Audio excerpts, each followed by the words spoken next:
Okay, so this is my 2017 A4 B9 chassis. All the car has is integrated engineering intake, JB4 on map 6, so it's a custom E30 tune. It has H&R Sport Springs and Firehawk Indy 500 tires on 19-inch wheels, 255/35. But other than that, I guess it's a light bolt-on car. So I just want, there's not a lot of videos about tuned versions of this car, so I kind of want to record a POV to show what it's like. And the car is really dirty right now. Didn't get a chance to clean it, and there's no real car washes open, so I'm not gonna really show the outside, maybe in a later video. But yeah, so the car has 46,000 miles. I've had it tuned for maybe 7,000 of those. Initially I purchased the JB4 Black Friday of 2019, and I didn't buy the data cable with it, and I assumed, as like all the things on the website said, that it would ship with map 1 preloaded. However, when you get the JB4, I don't know if this is still the case, but at the time when you got the JB4, you had to update it, and you had to flash a firmware, and you had to enable some extra settings for it to actually communicate with the OBD on this car. So I didn't know that till I purchased the data cable, and I plugged it in, and I realized JB4 wasn't actually communicating with the car. So for a few months I actually thought JB4 was working when it just wasn't. After I got the data cable and I hooked it up to my phone, I was able to see all the data, like boost and everything. I don't have it hooked up right now. For some reason this cable isn't working. I don't know if it's the USB to USB-C adapter that's given up, or if it's my phone, but maybe in the next video I could have that attached. But yeah, so you need the data cable to be able to switch the maps and everything, and then for your initial install you might have to work with George, or maybe I could probably help you too, because I have George told me how to do it, so I might be able to help. But yeah, with all those things, you can with like a quick, maybe like 30-minute setup, you can have the car ready and working with JB4. And obviously when you have the app and everything, you switch maps. So it's on map 6. This, if I remember correctly, this is, it peaks I think like +8 psi. There's a slight taper as well to like 4 psi. Oh, this guy's moving. S4. But oh, C8 up there. But yeah, other than that, it's not an aggressive tune. There is no timing changes like you would get on a true ECU tune. If everything's fine, the car itself will add a little bit of timing, just like the stock timing curve will do its thing. But if you have a lot of heat, or if you have bad gas in here, you're gonna get a little bit of timing corrections, and obviously you lose power whenever you do that. So let's go in dynamic, sport, nice C8, and you guys can hear what it sounds like.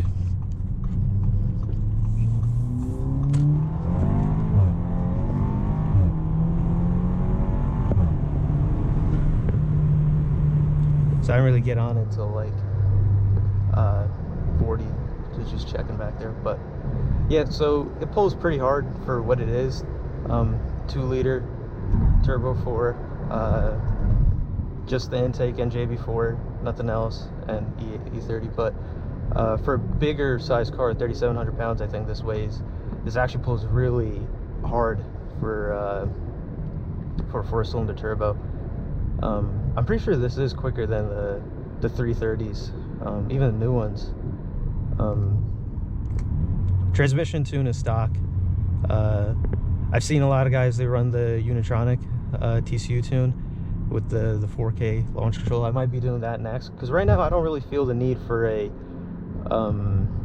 ECU tune, because this works really well for me. I do still have a warranty on this car, like an aftermarket warranty. I don't know if I'm going to keep that, but it's there. So this is how, I guess, the Sport Springs, you can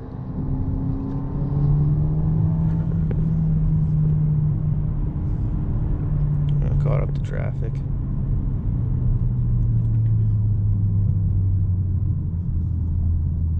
But yeah, E30 makes a huge difference in this car, especially on hotter days. It's pretty cool today, which is why I was recording. Tomorrow's gonna be a little warmer, I think.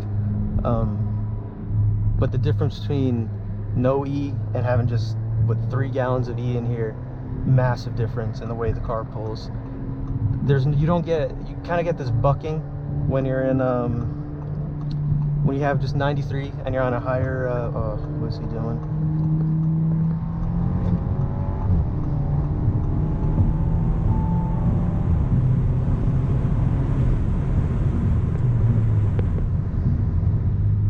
I don't think I got any like MPG improvement. A lot of people talk about that. I really think after I put this on, I tend to drive a little bit quicker too than before, so I don't really see any benefits like in that regard.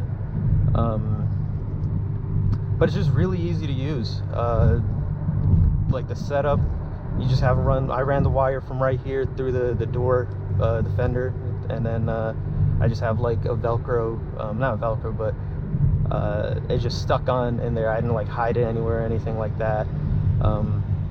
It maybe took me 30 minutes to do it.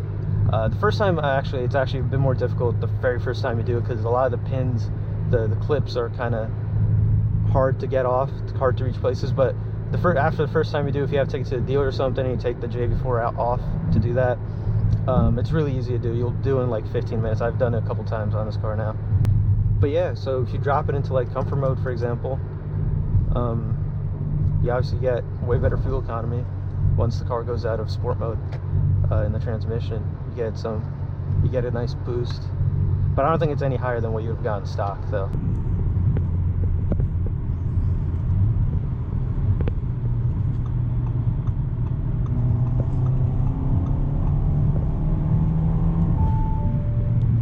And obviously you hear the intake.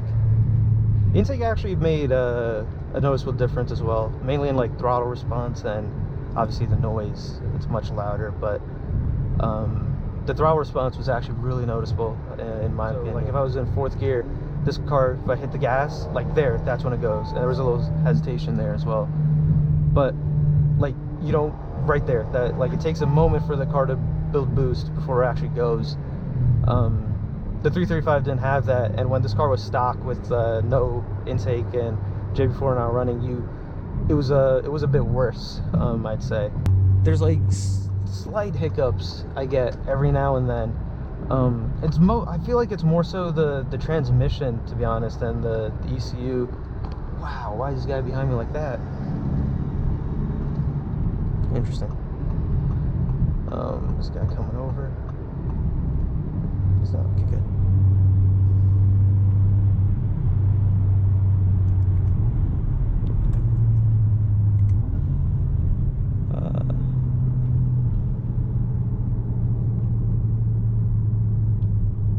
This guy can stop. No, good.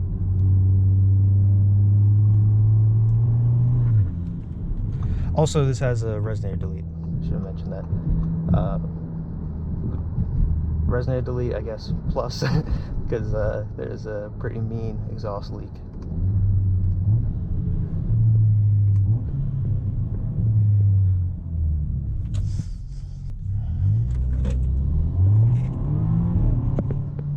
Yeah, so you get a little fart on the upshifts with the resonator deleted. And with these tires, this thing it sticks. I really want to find the limit, but at the same time I don't want to do it, on public roads. Alright, got some room here.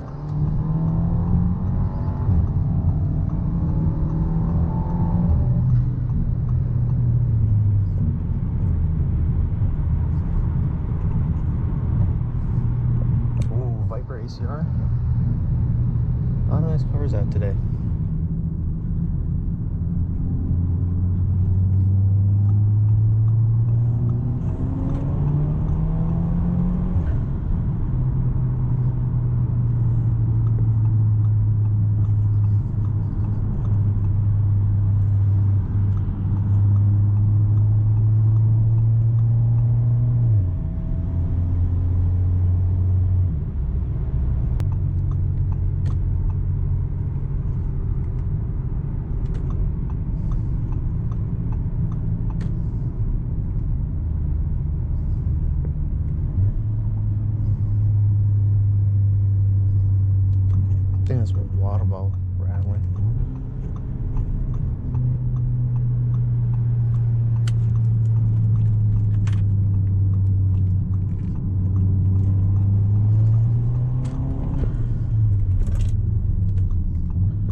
getting dark too, so I'm gonna end this here.